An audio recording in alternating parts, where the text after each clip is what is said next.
some people think that condition was worse, what they was going through. So why is it now a lot of us have degrees, a lot of us are so-called more educated, that we're not occupying more homes than back in the day? Ooh. I mean, ignorance. Ignorance, lack of information. They're saving for more money for a down payment that they don't have to have. They are trying to get their credit score up to a number that they already qualify for. Also, really, I think that people are into looking rich and not being rich.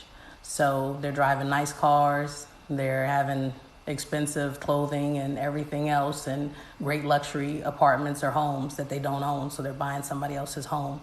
So they're looking wealthy and not really being wealthy. Wow. Right? That's just... And so when you say this credit score, I hear a lot of people say like 640 and all this different stuff. What is, I'll say, the minimum for those who say, man, I'm nowhere near qualifying? What is a number that could actually be worked with? Yeah. This is where it gets a little bit, it's not confusing, but there is no minimum credit score for FHA loans. So FHA is pretty much the everyday buyer. In Texas, it's a little bit right at 400,000. California might be 700,000. Every state has their FHA limits, right? But there's no credit score for FHA, period. None.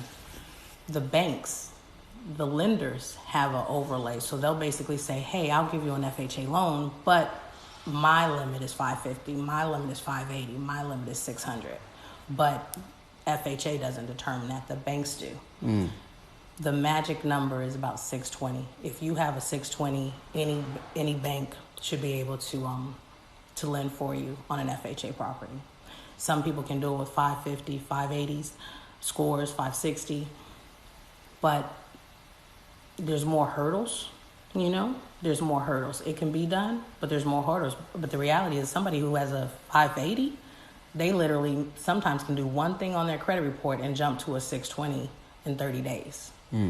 So you really always want to call, realtor to connect you with the right lender, and we can run an analysis to figure out, okay, this is what we need to do to get you to this score. And the lending score is different than Credit Karma, some of these other credit sites. They score differently. So they could be telling you that your score is this, but when it comes to buying a home, it's not. So you always want to check with the lender. And just to add something to it, do not do credit repair before you talk to a lender, because the credit repair companies, they want to fix your credit, because that's how they get paid. So sometimes they're fixing stuff that doesn't need to be fixed for the loan. You know what I mean? And they can actually do more harm than they do good, because we don't necessarily care about stuff that happened 5 years ago. We can go back a year.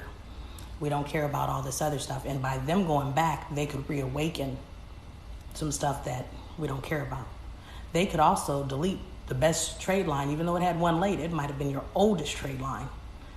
So they are in the business of fixing anything that they think is not perfect, but we don't need perfect. And you're paying them, you might pay them $2,000 where we could have pretty much did it for free. And then also, it might have cost less just to pay off the collection.